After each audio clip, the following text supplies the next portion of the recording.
ये संसार हमारा घर नहीं है, हम भगवद यात्री हैं। यहां पवित्र भागवत कर्म करके अपने हमें घर वापस होना है। हमारा घर है श्यामा श्याम का नित्य धाम श्री वृंदावन। आए मिले परिवार आपने, हरि हसी कंठ लगायो, भाग बड़ो वृंदावन पायो। हम सब प्रभु श्री कृष्ण के अंश हैं। जब तक अंशी में नहीं हम पहुंचते, तब तक हमें शांति, सुख, विश्राम, आनंद ये नहीं प्राप्त होगा। और इसी की प्राप्ति के लिए ही हमारी सारी चेष्टा हो रही है कि हमें सुख मिले, शांति मिले, विश्राम मिले, आनंद मिले, हमें कभी दुख भोगना ना पड़े। वो केवल अपने अंशी आनंद समुद्र प्रभु के समीप पहुंचने पर ही मिलेगा, अन्यथा किसी भी लोक में, किसी भी वस्तु में, कहीं भी तुम्हें सुख, विश्राम, शांति, आनंद खोजने पर भी नहीं मिलेगा। बहुत जन्म हो गए खोजते खोजते, क्या अभी मिला? इसी प्रसंग में श्री भगवान वर्णन करते हैं कि ऊपर के जो लोक हैं वो भी उत्तम उत्तम पुण्यों के प्रभाव से प्राप्त होते हैं। पुण्य क्षीण होने पर फिर मृत्यु लोक में आना पड़ता है और प्रलय के समय इन लोकों का विनाश होता है, महाप्रलय के समय ब्रह्मा का भी। इसलिए ये सब टिकाऊ नहीं है, थोड़ा बड़ा लंबा स्वप्न है, पर है सब स्वाप्निक ही। आप ब्रह्म भुवनान लोकान पुनरावर्तिनो अर्जुन, श्री भगवान की वाणी है, परम सत्य है। तेरे सब आने जाने वाले हैं, इसलिए हमारा लक्ष्य केवल प्रभु होना चाहिए। क्यों? आगे के श्लोक में भगवान वर्णन करते हैं, पुरुषः स परः पार्थ भक्त्या लभ्यस्त्वनन्यया, यस्यान्तः स्थानि भूतानि येन सर्वमिदं ततः। हे पृथानंदन अर्जुन, संपूर्ण प्राणी जिसके अंतर्गत है, जिससे ये संपूर्ण संसार व्याप्त रहा है, वो परम पुरुष परमात्मा यही है, प्रभु ही है, श्री कृष्णचंद्र जी है। उस परमात्मा की प्राप्ति अनन्य भक्ति के द्वारा होती है। अन्य साधनाएं, हठ योग, लय योग, कर्म योग, ज्ञान योग, ये सब उसी परम तत्व की आराधना करके उसमें लय हो जाते हैं। जैसे तरंग समुद्र में मिल गई, उसका अस्तित्व ही नहीं रह गया।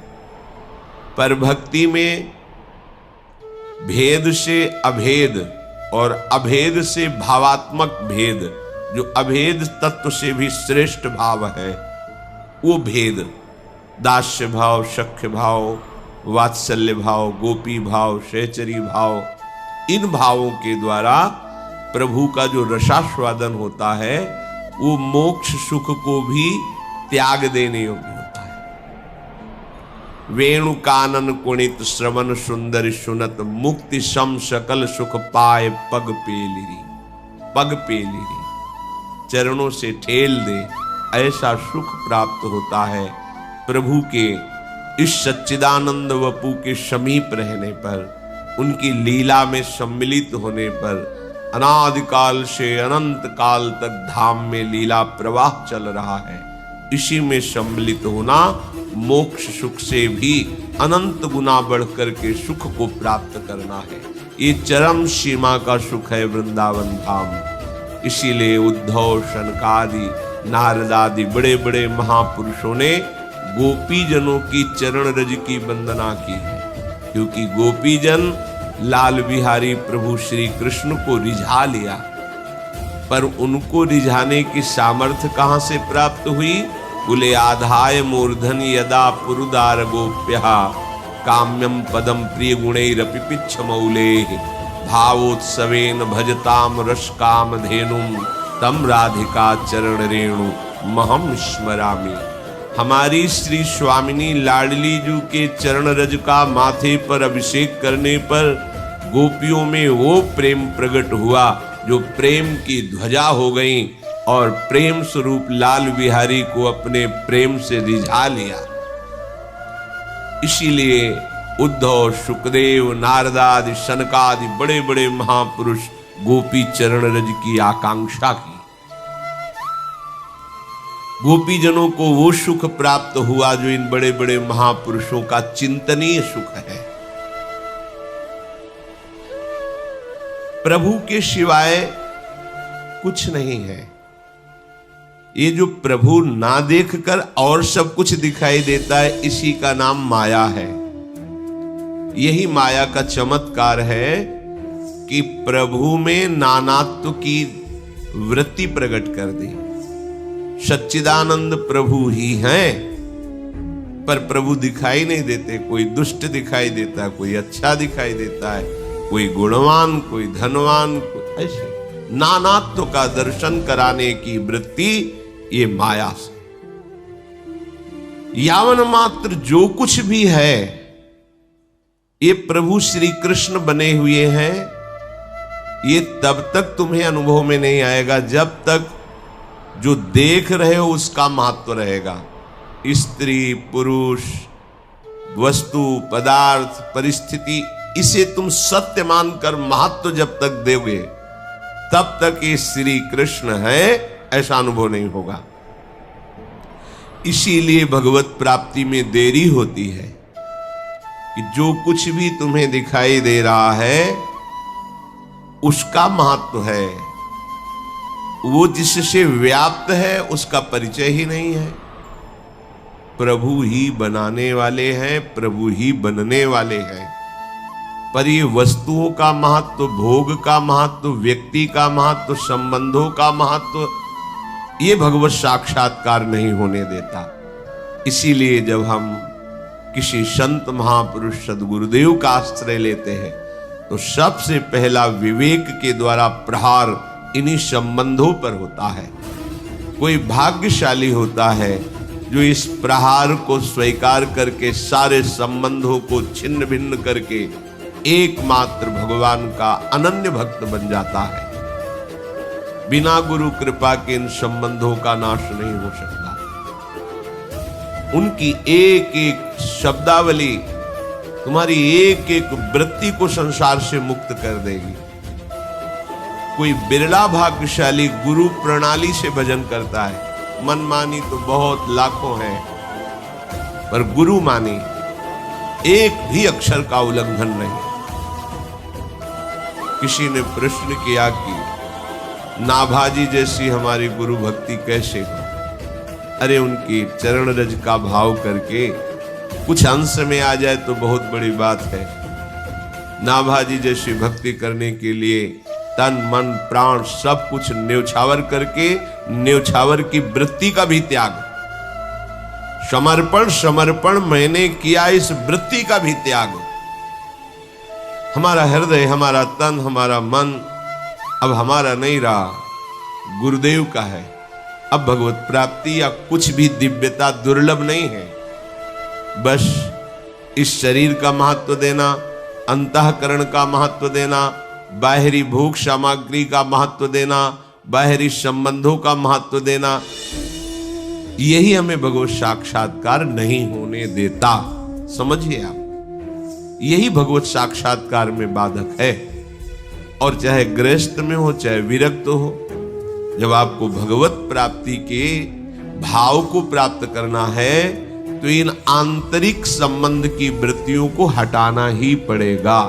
किसी भी महान भागवत के चरित्र को पढ़ के देख लीजिए, चाहे वो गृहस्थ हो या विरक्त हो, बाहरी परिवर्तन से भगवत प्राप्ति नहीं होती। चित्त का परिवर्तन हो जाना, उद्देश्य का परिवर्तन हो जाना, उद्देश्य में तन्मयता हो जाना, यही भगवत प्राप्ति है। तो श्री भगवान कह रहे हैं मैं सर्वत्र व्याप्त हूं, पर मेरे को ना देखकर वस्तु, व्यक्ति, स्थान को देखकर जो महत्व देता है वो मेरा साक्षात्कार नहीं कर सकता है। प्रभु के सिवाय ना कहीं सत्ता किसी को देनी है और ना महत्ता देनी है। ये बात समझ लीजिए। अगर किसी की भी सत्ता और महत्ता तुम्हारे हृदय में प्रभु से बिलग रही तो वही अड़चन बन जाएगी तुम्हारी दिव्य उपासना में, अनन्य भक्ति में वही बाधा बन जाएगी। मनुष्य हृदय में जिसका महत्व कर लेता है प्रभु उसे ही दृढ़ कर देते हैं। ध्यान दीजिए, देखो कितना दृढ़ हो गया शरीर का महत्व, कितना दृढ़ हो गया शरीर संबंधियों का महत्व, कितना दृढ़ हो गया भोग वासना का महत्व। जैसे प्रभु ने पीछे वर्णन किया था, जो जिस देवता की उपासना करता है मैं उसकी श्रद्धा को वहीं लगा देता हूं और वहीं परिपक्व कर देता हूं। ऐसे ही देवता ही नहीं, तुम जिस वस्तु व्यक्ति स्थान में अपनी श्रद्धा रखोगे, महत्ता दोगे, वही परिपक्व हो जाएगी। अगर आप बाहरी नानात्व का महत्व ना दें, उनमें विराजमान प्रभु का महत्व दे तो बहुत जल्दी भगवत साक्षात्कार हो जाए, अर्थात बहुत जल्दी दुख से छुटकारा मिल जाए। सब देश काल वस्तु व्यक्ति घटना आदि में एकमात्र श्री कृष्ण ही विराजमान है। जैसे बर्फ, ओला, बादल, बूंदे, कोहरा, ओश, नदी, तालाब, समुद्र, ये सब जल रूप ही हैं। केवल भिन्नता दिखाई दे रही है। इससे जिसका विवेक सही नहीं है वो अलग कहेगा ये कोहरा है, ये बादल है, ये ओला है, ये बूंद है, ये सरोवर है, ये नदी है, ये समुद्र है। पर एक शब्द में बोला जाए तो सब जल है, सब जल है। अलग अलग नाम है, सब जल है। ठीक ऐसे ये स्त्री है, ये पुरुष है, ये बुद्धिमान है, ये मूर्ख है, ये दुष्ट है, ये महात्मा है, ये सब अगर एक शब्द में कहा जाए तो श्री कृष्ण ही है। अब ये बात विवेक के द्वारा समझी जा सकती है। जो कुछ संसार दिखता है वो सब केवल भगवान श्री कृष्ण ही है, श्री हरि ही है, इसके सिवा और कुछ नहीं है। ये कैसे जानोगे? तो भगवान ने बताया, अनन्य भक्ति के द्वारा जाना जा सकता है। अन्य ना भाव हो, अन्य ना आश्रय हो, अन्य ना चिंतन हो। श्री भगवान कपिल देव जी से माता देहूति जी ने कहा, प्रभु निर्विण्णा नितराम भूमन सदिंद्री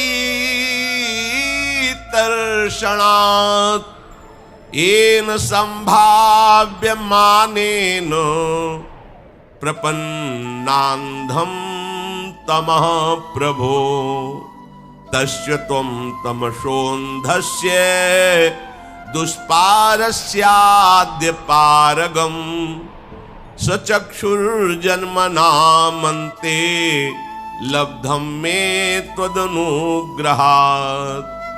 याद्यो भगवान् पुंसामीश्वरो वै भवान् किल लोकस्तमसान्धस्य चक्षुः सूर्य इवोदितः अथ मे देव सम्मोह मपाकृष्टुं त्वमर्हसि यो वग्रहोऽहं ममेति ते तस्मिन् योजितस्त्वया। प्रभु आप तो कृपा करके हमारे पुत्र रूप में प्रकट हुए, पर हमारी बड़ी दुर्दशा है। ये माता देहूति जी हम सब के हृदय की बात कह रही हैं। इनके जैसा महान कौन होगा जिनके गर्भ से भगवान कपिल के रूप में प्रकट हो रहे हैं। ध्यान देकर सुनिए, माता जी कह रही हैं, प्रभु ये जो दुष्ट इंद्रियां है ना, इनकी विषय लालसा कभी खत्म नहीं हो रही। मैं ऊब गई भोगते भोगते। ये हम सब की बात है। ये ऐसी दुष्ट है इंद्रियां, ऐसा लगता है कि अगर इसको ये भोग मिल जाए तो शांत हो जाएंगे, पर नहीं, ये कुछ क्षण के लिए ऐसा लगता है शांत हो गई, फिर ये विकराल रूप धारण करके ऐसा प्रमथन स्वभाव इनका है कि मथित कर देती है, व्याकुल कर देती है और हमको विषयों में भ्रष्ट कर देती है। ऊब गई। वो बड़े भाग्यशाली हैं जिनके हृदय से बात निकलती कि छक गया, ऊब गया, अब नहीं, अब लो नशानी, अब ना नशे हो, बहुत हो गया, अब ये इंद्रियों का खेल बहुत हो गया, अब नहीं। ये किसी भाग्यशाली पवित्र हृदय में आती है बात, नहीं तो प्रभु के दरबार में भी खड़े होकर हम इन्हीं इंद्रियों के भोगों की ही याचना करते हैं। प्रभु में इंद्रियों की इच्छा पूरी करते करते अज्ञान अंधकार में गिर गई। एक एक शब्द पकड़ने लायक है। जितना तुम इंद्रियों को दुलार करोगे, जितना इंद्रियों से भोग भोगोगे, उतना ही तुम्हारा पतन होता चला जाएगा, उतना ही तुम्हारी आसक्ति भोगों में बढ़ती चली जाएगी, अज्ञान अंधकार बढ़ता चला जाएगा, जन्म मरण का संस्कार पुष्ट होता चला जाएगा। प्रभु, अब हमें लग रहा है कि हमारी जन्म परंपरा नष्ट हो रही है, क्योंकि आपका सानिध्य मिल गया। जब भगवत प्रेमी महात्मा का सानिध्य मिल जाए, सत्संग मिल जाए और उपासना मिल जाए, मनमानी उपासना सिद्ध नहीं होती है। इसीलिए भगवान स्वयं आचार्य रूप में प्रकट होकर हर भाव की उपासना प्रकट की है। वात्सल्य भाव की, सखा भाव की, गोपी भाव की, सहचरी भाव, जो भाव चाहिए, चाहे जो भाव हो, हमारे प्रभु आचार्य रूप से उस भाव को प्रकट करने के लिए सिद्धांत स्थापित किया। वो बड़े सौभाग्यशाली हैं जो गुरु प्रणाली से भजन करते हैं, क्योंकि वही भजन सिद्ध होता है जो गुरु प्रणाली से होता है। गुरु परंपरागत सिद्ध मंत्र, गुरु परंपरागत उपासना, गुरु परंपरागत कंत अर्थात आराध्य देव, जैसे गुरुदेव ने उपासना दी है, एकदम अपने हृदय को खाली करके उनकी बात के अनुसार चलो। अपना आग्रह दुराग्रह मत रखो कि तो हम फिर ऐसा कर ले, नहीं, जैसा कहा है वैसे ही चलो। अपनी बिल्कुल मत लगाओ तो सीधे पहुंच जाओगे, अपनी लगाई तो भ्रमित हो जाओगे।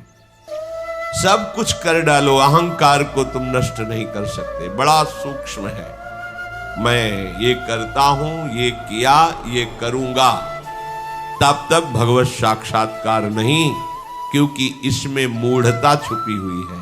अहंकार विमूढ़ात्मा कर्ता हमिति मन्यते, मैंने ऐसा किया, मैं ऐसा रोज कर रहा हूं, आगे ऐसा करूंगा, इसमें मूढ़ता है। और भगवत प्राप्ति मूढ़ पुरुष को नहीं होती, अमूढ़। परम पद का अधिकारी मूढ़ रहित पुरुष होता है, जिसमें मूढ़ता नहीं होती। अब मूढ़ता रहित क्रिया कैसे होती है? अहम को गुरुदेव के चरणों में समर्पित कर दिया, एक एक शब्द का आज्ञा पालन कर रहे, तो हमारे हृदय से निकलता है कि गुरु कृपा से सब कुछ हो रहा है। तो आगे आप ऐसा करेंगे, गुरु कृपा करा लेंगे। अगर उनको करवाना है तो हमारे हृदय में बैठकर वैसा करवा लेंगे। नहीं, आपका क्या विचार? मेरा विचार ही नहीं रह गया। मेरा विचार गुरुदेव के चरणों में अर्पित है। जो आज्ञा वैसे ही हमारा विचार बनेगा, वैसे ही हमारे शरीर से चेष्टा होगी। मैं इन इंद्रियों को दुलार करते करते अज्ञान अंधकार में गिर गई हूं। प्रभु, मेरे जन्म परंपरा का अंत होने का समय आ गया है, क्योंकि आप सूर्य रूप से मिल गए। जैसे सूर्य प्रकट होने पर अंधकार नष्ट हो जाता है, ऐसे ही प्रभु और गुरु मिलने पर अंधकार नष्ट हो जाता है अज्ञान का। अज्ञानतिमिरान्धस्य ज्ञानांजन शलाकया चक्षुरुन्मीलितं येन तस्मै श्री गुरुवे नमः। गुरुदेव भगवान की कृपा से ज्ञान रूपी भास्कर का प्रादुर्भाव हो जाता है, जो अज्ञान रूपी रात्रि अंधकार का नाश कर देता है। प्रभु मैं जान गई हूं कि आप संपूर्ण जगत के जीवों के स्वामी हैं। अज्ञान अंधकार से अंधे पुरुषों के लिए आप नेत्र रूप सूर्य की भांति उदय हुए हैं। हे भगवान, मैं इस शरीर में आसक्त हो गई हूं, घर में आसक्त हो गई हूं। इस आसक्ति को आप ही दूर कर सकते हो। ये बहुत सूक्ष्म आसक्ति, ये झीनी माया है। स्थूल माया, मोटी माया, घर संसार छोड़ दिया, बाहर आकर के संत वेश में हम रह रहे, पर देह का भाव, देह के भोगों का, सुख सुविधा आराम का भाव, मान सम्मान प्रतिष्ठा का भाव, ये झीनी माया है। जब तक इसे काटोगे नहीं तब तक भगवत साक्षात्कार नहीं होगा। प्रभु, ये दुराग्रह हो गया है मेरे हृदय में कि मैं स्त्री हूं, ये शरीर मैं हूं, शरीर के भोगों में सुख है। ये अज्ञान हो गया है, दुराग्रह हो गया है। और प्रभु मैं ये समझती हूं कि आपका ही कराया हुआ है, क्योंकि माया किसकी है? आपकी ही तो है। जैसे श्री स्वामी हरिदास जी महाराज बिहारी जी से कहते हैं कि हमारी तुम्हारी होड़ लगी है, तुम्हारे जैसा संभालने वाला नहीं, मेरे जैसा बिगाड़ने वाला नहीं। हे हरि, तो ही मोह परी होड़, मोशो न बिगाड़न को, तोशो न सवारन को, तो ही मोह परी होड़। कौन दो जीते, कौन दो हारे, पर बदी न तोड़। पर प्रभु खास बात यह है कि तुम्हारी माया बाजी पसारी विचित्र, सुनि मुनि मोहे काकी कोड़। कह हरिदास तुम हारे, हम जीते, तऊ न तोड़। स्वामी जी महाराज कह रहे कि हम बिगाड़ते बिगाड़ते जीत रहे हैं और आप संभालते संभालते हार रहे हैं, पर इसमें मुख्य कारण आप ही हैं, क्योंकि आपकी ही माया ने ये ऐसा खेल रचा है कि बड़े बड़े ऋषि मुनि भी इसी माया की गोद में बैठकर आपको भूल जाते हैं। नाथ, पर आपका स्वभाव ऐसा है, देखकर लग रहा है कि अब हमारी जीत ही जीत होगी, क्योंकि तऊ न तोड़। आप हार गए संभालते संभालते, फिर भी आप निराश नहीं हुए, फिर भी आप हमें संभाल रहे हैं, इसलिए हमें लग रहा है कि वास्तविक हमारी जीत हो जाएगी। इसी तरह माता देहूती जी कह रहे कि प्रभु, ये जो शरीर में मैं मेरापन है, भोगों में सुख बुद्धि है, ये किसी और की कराई हुई नहीं है, आपकी ही कराई हुई है। क्यों? क्योंकि आपकी माया से ही तो हुआ है ना। माया भी तो आपकी है। आप ही तो कहते हैं दैवी हेषा गुणमयी मम माया दुरत्तया, तो आपकी ही है ना। तो आपने ही तो आज्ञा की, तो मुझे फंसा दिया। अब आप कृपा करो, मुझे इस माया से मुक्त करके अपने प्रेम में फंसा दो।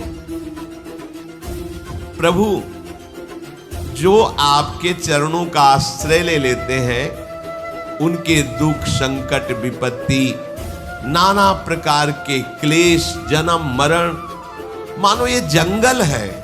इस जंगल को काटने के लिए एकमात्र कुल्हाड़ी आप ही हो। बहुत बढ़िया बात कह रहे, बहुत बढ़िया। दूसरा कोई देवता या कोई ऐसा नहीं जो इस संसार चक्र का नाश कर सके। एकमात्र गोविंद श्री कृष्ण हरि, दूसरा कोई नहीं। विश्वास करना, जब तिनके से लेकर ब्रह्मा तक काल के अधीन है, तो हमें कौन बचा सकता है? जिसके अधीन काल है वो तो श्री कृष्ण है। इसलिए बड़े भाग्यशाली वो हैं जिनको हरि शरणागति का मार्ग मिल गया है। नहीं तो बहुत समय आराधना करते हुए व्यतीत होता है, तब कहीं हरि शरणागति का मार्ग मिलता है। प्रभु, आप शरणागत वत्सल हैं और आप ही वास्तव में जानते हैं कि भक्ति किसे कहते हैं। आपका भागवत धर्म क्या है, ये आप ही जानते हैं। तो मैं किसी अन्य उद्देश्य से नहीं, आपको ही रिझाने के लिए आपके श्रीमुख से आपको भक्ति का स्वरूप क्या ये वर्णन करना, और मैं उसे सुनना चाहती हूं। आप ही मुझे समझाइए कि आप कैसी भक्ति से मुझे प्राप्त होते हैं। भगवान कपिल देव जी ने कहा, योग आध्यात्मिक पुंसाम मतो निःश्रेयसाय में अत्यंतो परितिर्यत्र दुःखस्य च सुखस्य च तमिमं ते प्रवक्ष्यामि यमवोचं पुनः पुरानघे ऋषीणां श्रोतुकामानां योगं सर्वागनैपुणम् चेतः खल्वस्य बन्धाय मुक्तये चात्मनो मतं गुणेषु सक्तं बन्धाय रतं वा पुंसि मुक्तये। माता, इस संसार से मुक्त होने का एकमात्र उपाय है अध्यात्म मार्ग, अध्यात्म योग। इसी से आत्यंतिक कल्याण होता है, अर्थात संपूर्ण दुखों की निवृत्ति अध्यात्म योग से होती है। जहां ना लौकिक सुख है ना कोई दुख है। हे साध्वी, बड़े बड़े नारदादि ऋषियों को मैंने ही इसका उपदेश किया है और आपने सुनने की इच्छा प्रकट की। अब मैं उसे सुना रहा हूं, ध्यान से सुनिए। इस जीव के बंधन और मोक्ष का कारण मन है, मन। चेता खलवश्य बंधाय मुक्तये चात्मनो मतम। ये मन ही तुम्हारे बंधन का कारण है और मन ही तुम्हारे मोक्ष का कारण है।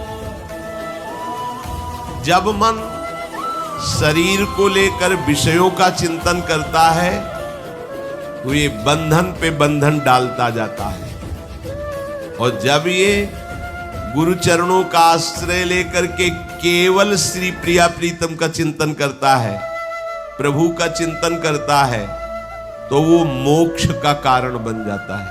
सीधी बात समझ लीजिए।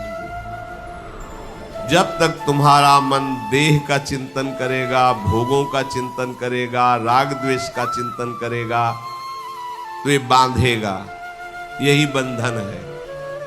और जब सब भार प्रभु के चरणों में समर्पित करके राधा राधा राधा, अभी मुक्त हो, अभी जीवन मुक्त हो, पर ये करना बड़ा कठिन है। इसीलिए गुरु चरणों का आश्रय लिया जाता है कि हम उनकी बात मान जाएं तो हम बंधन मुक्त हो जाएंगे। जिस समय ये मन मैं और मेरेपन में सब कुछ आ गया, ये मेरा धन, मेरा घर, मेरा पुत्र, मेरी पत्नी, मेरे में सब, और मैं, ये शरीर, ये अंतःकरण, इसमें मैं समा गया है, मैं तन्मय हो गया है। तो जिस समय मैं और मेरेपन के कारण ये सारे विकार प्रकट होते हैं, काम, क्रोध, लोभ, मोह, मद, मत्सर। इसीलिए कई बार सत्संग में कहा है, अगर ध्यान हो, कि प्रिया प्रीतम के सिवा हमारा कोई नहीं। तो जानते हो इसका क्या होगा? मैं और मेरा दोनों समर्पित हो गए ना, तो अब काम क्रोध होगा ही नहीं, आपके हृदय में आएगा ही नहीं। बिजली के तारों को काट दीजिए तो बिजली कैसे आएगी? ऐसे ही विकारों के तार हैं, दो तारों में बिजली चलती ना, जैसे एक गर्म एक ठंडा। तो राग और द्वेष, अनुकूल और प्रतिकूल, ये मन जहां जिसको अनुकूल मानता है उसमें राग हो जाता है, जिसको प्रतिकूल मानता है उससे द्वेष हो जाता है। और मुख्य तार है मैं और मेरापन। मैं मेरेपन में ही ये काम आदि विकार जागृत होते। मैं मेरापन प्रभु के चरणों में समर्पित हो गया, इनका आना जाना ही नहीं होगा, क्योंकि ये हृदय में रहते नहीं हैं। श्री भगवान कह रहे हैं आगमा पाइनो अनित्यास, ये आने जाने वाले हैं, ये काम स्थायी रूप से नहीं रहता। बोलो इस समय किसके काम बैठा हुआ है, किसको क्रोध आ रहा है, किसको लोभ आ रहा है? क्यों? क्योंकि आपका मन, आपकी इंद्रियां भगवत चरणों की महामहिम बातें सुनने में लगी हुई है। जब हम शरीर और शरीर संबंधी भोगों का चिंतन कराते हैं मन से, तब ये काम क्रोध लोभ मोह मद मत्सर आते हैं। जब कोई ये मैं मेरापन मेरे चरणों में समर्पित कर देता है तो कोई भी विकार उसे सताता नहीं, वो विकारों से मुक्त और शुद्ध हो जाता है। सीधे समझिए, यदि आपके हृदय में काम क्रोध आदि विकार है तो मैं मेरापन आपका समर्पित नहीं है, अभी वाचिक शरणागति है आपकी। नहीं, हृदय जब समर्पित हो जाएगा तो समर्पित हृदय में काम क्रोध आने की गुंजाइश ही नहीं रहती। जब मैं मेरा जगेगा तब आ जाएंगे। जैसे देवर्षि नारद जी, मैं काम विजयी, मेरा काम पर पूरा अधिकार, वो मेरे को परास्त नहीं कर पाया, बस बिजली आ गई, अब काम वेदना जागृत हो गई, अहम जागृत हो गया और बड़ी विचित्र लीला हुई। अगर काम क्रोध लोभ आ रहे हैं तो मैं मेरापन आपका समर्पित नहीं हुआ है, क्योंकि श्री भगवान के वचन है कि जिस समय मैं मेरापन समर्पित हो जाता है वो विकारों से मुक्त और शुद्ध हो जाता है। इसीलिए पूरे जीवन प्रयास रहता है कि मैं मेरापन गुरुदेव के चरणों में समर्पित हो जाए, क्योंकि भगवान के सामने रहते हुए भी हमारी मनमानी बंद नहीं हुई। काहू सो कहां जहां प्रभु नाही, पर आज तक क्या हम दबे क्या भगवान से, डरे क्या, मनमानी आचरण करते रहे। इसीलिए ये मैं मेरेपन का जब तक भाव रहता है पूर्ण शरणागति नहीं होती। पूर्ण शरणागति होते ही मैं मेरा समर्पित होते विकार उत्पन्न हो ही नहीं सकता। ये श्री भगवान के वचन है। वो विकारों से मुक्त एवं शुद्ध हो जाता है। जेव ही निर्विकार हुआ तेव ही आनंद प्रकट हुआ। सुख दुख नहीं, आनंद भगवान का स्वरूप, हृदय शीतल आनंद में। तब जीव विशुद्ध ज्ञान को प्राप्त होता है। ये सब गुरु कृपा से। कई बार ऐसा लगता था कि हम निष्काम हो गए हैं। काशी ज्ञानियों की नगरी है, हमें ज्ञान है, लेकिन जब गुरु चरणों में बैठे तो लगा कि अभी निष्कामता प्रारंभ ही नहीं हुई। जब गुरु चरणों की महिमा से निष्कामता को समझा तब लगा कि अरे हम तो मोक्ष मार्ग को ही निष्काम समझ रहे थे। यहां तो लाल बिहारी हृदय से हृदय लगा रहे, फिर भी तवैव श्री राधे पदरस विलासे मम्मना। ये तो निष्कामता, अभी तो यहां पढ़ाई ही नहीं शुरू हुई निष्कामता की, जिस चरम सीमा की वृंदावन की निष्कामता है। बस एक गुरु चरणारविंद ही हैं जो शुद्ध और विशुद्ध रस की प्राप्ति करा सकते हैं। अपने में कोई क्षमता नहीं, कोई भी चाहे जितनी डींग हाके, कुछ नहीं, कुछ नहीं, गुरु कृपा ही केवलम। शुद्ध ज्ञान, शुद्ध वैराग्य और शुद्ध भक्ति उसके हृदय में प्रकट होती, तेव ही वो स्वयं प्रकाश सूक्ष्म अखंड उस परमात्म तत्व का अनुभव करता है। उसी समय समस्त प्रकृति शक्तिहीन हो जाती है उसके सामने। समझना, प्रकृति के अधीन संपूर्ण जीव है। गुरु कृपा से जब मैं मेरा गुरु चरणों में अर्पित हुआ और उनकी मंद मुस्कान से विशुद्ध ज्ञान, विशुद्ध वैराग्य, विशुद्ध भक्ति, उसी समय उसे उस सूक्ष्म से सूक्ष्म तत्व का साक्षात्कार हुआ तो प्रकृति शक्तिहीन हो गई।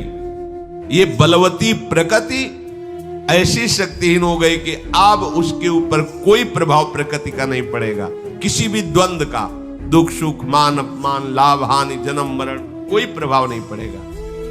अब ये बुद्धिगत नहीं है, ये स्थिति है, ये अनुभव से समझ में आती है, ये बाहरी चेष्टा से समझ में नहीं आएगी। उपासकों के लिए भगवत प्राप्ति के निमित्त सर्वात्मा श्री हरि के प्रति किया हुआ ये समर्पण, यही भक्ति है, यही सर्वमंगलमय है। पर समर्पण नहीं हो पाता, बहुत कठिनता है समर्पण में। समर्पण धन में हो जाएगा, भोग में हो जाएगा, भोग देने वाले व्यक्ति में हो जाएगा, स्थान में हो जाएगा, लेकिन इनका संबंध कटवा कर प्रभु की प्राप्ति करा दे, ऐसे सदगुरुदेव में समर्पण नहीं होगा, बहुत कठिन है। हाँ, ऐसा नहीं कि कोई नहीं करता, करते हैं। और जो उपासक ऐसे समर्पित है, दिन प्रतिदिन लाडली की मुस्कान उसके हृदय को शीतल करती रहती है, दिखाई देता है, चेहरे से दिखाई देता है, मस्त है। ये दर्पण है चेहरा, एक दृष्टि में पता है, हाँ ठिकाने पे है, मस्त है। उपासक जन ये समझ ले कि आसक्ति ही ये सुदृढ़ बंधन है। भोगों में आसक्ति, शरीर संबंधियों में आसक्ति, शरीर में आसक्ति, किंतु यही आसक्ति जब संत महापुरुष गुरुदेव के प्रति हो जाए तो मोक्ष का खुला हुआ द्वार बन गई। प्रसंग मजरम पास्मात्मनः कवयो विदुः सएव साधु सुकृतो मोक्ष द्वार मपावृतम। अब यहां थोड़ा रुक के समझते हैं। हम इन्हीं शास्त्र आज्ञाओं का दुरुपयोग करने लगते हैं। जब ये महिमा वर्णन की गई कि तन मन प्राण समर्पित गुरुदेव को, संत को, तो वही मोक्ष का खुला द्वार बन गई। तो हम जब इस भाव में आना चाहते हैं तो सामने वाला यदि वास्तविक संत नहीं है तो दुरुपयोग हो जाता है, असत धारणा बढ़ने लगती है, कुसंग वृत्ति जागृत हो जाती है, और इन्हीं सूत्रों का हम दुरुपयोग कर बैठते हैं।